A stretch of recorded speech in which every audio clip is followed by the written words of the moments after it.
What is going on, my broskiis? My name is Toadskii, back again, here to bring you guys yet another One Piece Treasure Cruise video. So in this video, we're going to be talking about stuff on JP pertaining to Limit Break expansion. On JP, they had a new batch of characters that are getting keyed Limit Break abilities, which is always exciting to see because some characters previously that we've seen, that when they get that Limit Break key, it makes them really good, and there's no exception here either, because one of these characters that gets a key is just phenomenal. But there actually are a couple of decent abilities that we will be talking about here. I'm not really too sure who actually officially translated all of these. This actually has been out for a while now. How many days has this been active for? For 3 days. Yeah, I haven't made a video on it yet, so decided to bring you guys a video talking about it because it's very interesting, some of the abilities that they give to certain characters. So let's go ahead and get into it. So Atmos, who's an old school character, he gets some pretty decent stat increases. He gets a new limit break of double special activation. So let's go ahead and recap what Atmos actually does. I think he removes Despair and Bind or something like that. The Water Buffalo. So his special ability deals 7 hits of rain and toughness damage and reduces Bind and Despair by 3 turns. Okay, so that's good. Double special activation, so that means you can reduce it by 6 turns, which means that with sockets, it's 9 turns. 9 turns of Bind and Despair removal is pretty freaking nice to have, and that means it's 14 hits of Titleist damage. So if the enemy has a really high combo hit barrier, you can use this to break that, I suppose. Aside from that, I don't really see him being used all that much, but look, it's a decent upgrade for the character, which is nice to see. Version 1 Burgess, he gets cooldown reduction for his limit break ability. He wasn't really that good. I think he was like a fighter attack booster for like a pretty extended period of time. Nothing really too special there. Rare Recruit Haruta, this is actually pretty freaking good. So Rare Recruit Haruta, if you guys don't remember, was one of the first dupe dropping captains you could use in the game. And now this Haruta has a buffed captain ability of boosting the attack of slashers and cerebral characters by 3 times and gives a chance of duplicating a drop upon completion of the island. That's a really good captain ability. This is the highest attack boost for any character in the game that is also a dupe dropping captain. So look, if you don't own Legend Buggy, this actually might be worth spending a keyed limit break on, honestly, because a 3-time slasher and cerebral captain on top of a dupe drop is actually really good. You could actually use this with a pretty strong friend captain to get like potential dupe drops at the end of a quest. Though you got to remember, it's not a guaranteed drop. It's only a chance, which I'm not really too sure on the percentage drops of it. I think I'd assume it'd be like, what, 50% or something like that, a 50% chance for it. But look, it's a good captain ability upgrade because I remember Haruta previously was relatively weak. Also gets some pretty decent stat increases. Haruta also adds the limit break ability of ship despair resistance, which is also pretty cool to have. Rare Recruit Mr. Zero, this came out with the Legend NL batch, -4 cooldown, some stats. A lot of these characters are pretty straightforward with getting, you know, stat increases and cooldown reductions. TM Sabo and Cavendish both also get -2 cooldown and the same stat boosting as well between both of the characters. Rare Recruit Marigold and Sandazonia get -4 cooldown each. Now, they don't really see as much play now, but Marigold, the Rare Recruit one, what's her cooldown go down to? With expansion, it's down to 10 turns. That is extremely good because you can have her special ability be a 1.75 times conditional attack booster against reduced defense enemies. And then, of course, if you have Sandazonia as well, you can run the support of Sandazonia, which will go ahead, if I can find her. Her support ability, which supports Marigold, when you use the special, it reduces enemy defense by 80% for 2 turns, and then adjacent slots will be changed into Dex. It's a very, very interesting ability. So, look, I think that this is a pretty good upgrade for Marigold and Sandazonia. As I said, they don't really see it that much play, but the fact on a 10-turn cooldown you can get a guaranteed conditional boost, that's pretty nice to have. Striker Powerhouse, like great class combination, so that's really, really good. A good unit. Rare Recruit Kirby, Rare Recruit Sengoku, like good units, getting some reduced cooldown, some extra stats. You know, that's all well and good, but the main component why I wanted to make this video is because of the Sugofest exclusive limit break ability upgrades. So let's go ahead and scroll up, and there is a lot to go through here. So let's start at the top with V2 Hancock. So this is relating to her Free Spirit version, which is the 6+. So her 6+ will boost the attack of Free Spirit by a variable factor between 3.25 and 3.75 based on the timing of the attack of the previous unit. So before she was between 3 times and 3.75, and now it's between 3.25 and 3.75. 1.75. So honestly, she didn't really get much of a buff here. However, to continue on with that, she also recovers 1200 HP at the end of each turn, which was the same, and also you get a 1.3 times HP boost to Free Spirit, which is new. So this HP boost is very good. The slight attack boost of your base going from a base 3 times to 3.25 doesn't matter all that much, because if you're hitting perfects, her ceiling isn't really increasing that much. I would have preferred if that stayed as 3 times and this went up to 4 times, just so that you're actually increasing her max damage potential with her abilities. I think that would have been nice if it went up to 4 times between 3 times and 4 times. This is a nice upgrade though. A lot of people disregard this, but a 1.3 HP boost really does make a difference, so that is good to see. She also gets -2 cooldown, and remember, she is a color affinity booster as well, with a 200 attack additional, 350 HP. So she's good. She is a good unit. She's a little bit better, but at the same time, with so many good Free Spirit captains out right now, there really isn't a need for this character, honestly.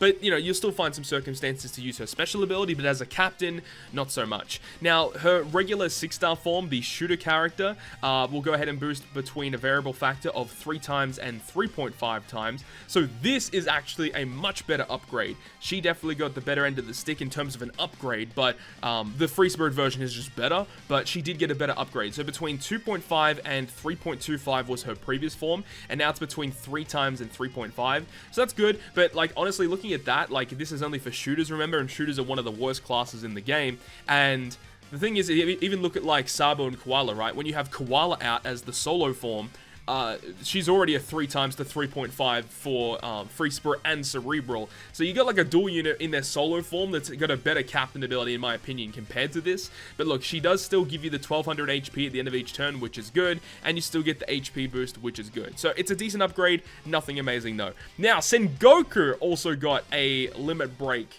expansion. Now, I think everyone would agree to the fact that Sengoku is one of the worst SugoFest exclusives in the game, and mainly it's because of this, and unfortunately they did not change it. So he is still going to be boosting characters' attack that are 29 cost or lower. Now, the reason why this is bad is because every time a new SugoFest batch comes out, let's go for an example. Who's a recent character that came out? Like, let's say that new Int Doflamingo, right? The new Int one, the Halloween one, the Int one, where is he? Here he is. So this new Int Doflamingo, and this is just as an example, right? His cost is 30. And that's the thing, is every new batch character that comes out is always 30 cost. However, back in the old days of One Piece Treasure Cruise, you had like the old school rare recruit, like I think Mansherry has one. Mansherry, the old school Mansherry, like this Mansherry here, yeah, you can see her cost is 28. The older rare recruits in the game used to be 28 cost. However, as time progressed, they actually increased the cost of these rare recruit characters, which means that, yeah, some of the older rare recruit characters you could use on a Sengoku team. However, the more newer characters, which are typically better, you actually will not get to be used on a Sengoku team. Or you can use them, but they just won't get an attack boost, which is awful, right? However, he still will go ahead and reduce the cooldowns of all specials by 2 turns at the start of the fight. He boosts the attack of characters that are 29 cost or lower by 4 times, which is a massive buff. Previously, it was only 3.25, so now he goes up to a 4 times boost, and a 1.5 HP boost, and a 1.5 times recovery boost. A lot of people will disregard the 1.5 recovery. That is a humongous boost. If you are using him as a captain for some unknown reason, and you pick up a recovery orb, you're going to be healing for a pretty decent amount. Like, this is a pretty big buff. And giving him an extra 0.3 addition to his HP boost is immense. He also will boost the attack of characters of a cost of 54 by 4 times, which is obviously himself, and he will give -6 cooldown to himself. So let's quickly go ahead and bring up Sengoku. -6 cooldown is massive. Where is he? Here he is. So he goes down to a 6-turn cooldown. Oh boy. Yikes, dude, that's crazy. A 6-turn cooldown, and what does his special do again? Large random int damage to all enemies, boost attack of all characters by 1.5 times for 1 turn, changes orbs of characters that are 29 cost or lower to matching. Yeah, so his special ability isn't really that good anyway. Like, a rainbow 1.5 is just not good in 2020. But look, -6 cooldown is very good stat boost as well. Like, literally, if they changed this to a 30 cost, this guy actually might see play, but his special ability is still really bad. But like all of these stats across the board are freaking crazy. Like he is really, really good.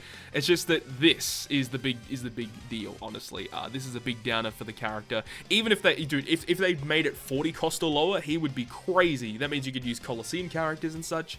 But yeah, that's the big downer with Sengoku 6+. So, unfortunately, nothing really too amazing thus far in terms of the Legends getting buffed captain abilities. However, then we reach version 1 Shanks 6+. The old school version 1 Shanks, been in the game since, what, 2015? Something like that. He's been in the game for a very, very long time.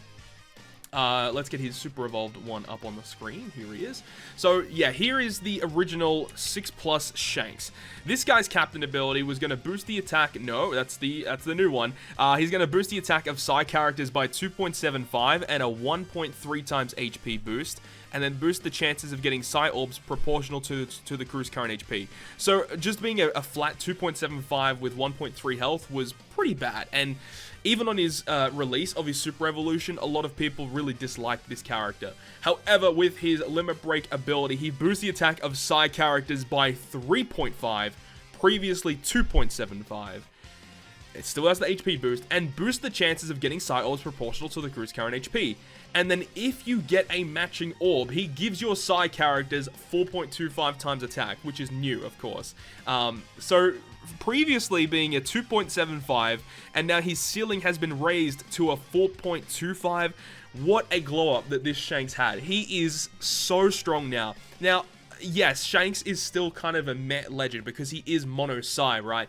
You only can be running Psi characters, but you got to think that on short form content or on content where you need to burst down the enemy with a really high multiplier, if there is an int enemy, this is going to be a pretty good captain for that. Like hypothetically, if you're in a Kizuna mode, there's an int boss, this would actually be a pretty good captain, because you got to remember his special ability, he reduces the defense of all enemies by 100% for one turn, and deals 75 times attack and typeless damage to a single enemy, and gives you a full board of Psi Orbs. So on his own team, if you've got Psi characters on the team, they're going to be getting that matching orb to get that 4.25. And he reduces enemy defense, which means you can bring a defense down conditional booster to work with this guy. So overall, I do think that this Shanks is actually usable now. I think that you can definitely find uses for him. That 4.25 is no joke. And especially because he works well with his special. You know, if you got that matching orb, you're going to be getting the 4.25. And of course, if you have sailor abilities that can enhance your chances of getting matching orbs, that's also going to help you out a lot as well. So I'm a big fan of the Super Evolution of V1 Shanks. He's actually really, really strong now. So that's good to see. This is the type of Limit Break Plus I like to see. Even, you know, we saw the Super Evolution with Marco. He was a really, really good buff. Unfortunately, he did get a key Limit Break earlier on down the line, and he didn't really get much of a buff, but, you know, once he got that Super Evolution, he became so much stronger. So I want to see characters that are really, really old get that massive buff that they do deserve. I mean, we've got still V1 Whitebeard, who, does he have a key Limit Break? If he does, I think he does, right? Because there's still, like, a bunch of characters that are really, really old that need some sort of buff. Yeah, see, look, you got Whitebeard here. This original OG Whitebeard, he actually has a key Limit Break, and he doesn't even get a buffed captain ability. So he's going to be stuck with this, unless if they introduce a further key Limit Break down the line. Or I'm not really too sure what they're going to do. But there are a bunch of older characters that do deserve love, and I do love the fact that Shanks did get that love. Unfortunately, I don't think Sengoku really got it. As I said, if they just changed this to 30 cost and then did these multipliers, bruh, this guy would be crazy, and I think a lot of people would actually be using him. But unfortunately, Hancock didn't really get that good of a buff, unfortunately, from the Limit Break Plus. But, you know, we are still waiting on very certain Super Evolutions like Log Luffy or version 1 Fujitora. There are still characters in the game that we want to see them get their buff that they deserve. So hopefully you guys enjoyed this video today, breaking down the new Limit Break Pluses. If you guys did enjoy it, make sure to leave a like, and if you want to stay up to date with all the content that I post, including more One Piece Treasure Cruise content, make sure to hit the subscribe button down below. But other than that, guys, I'll see you guys within the next video.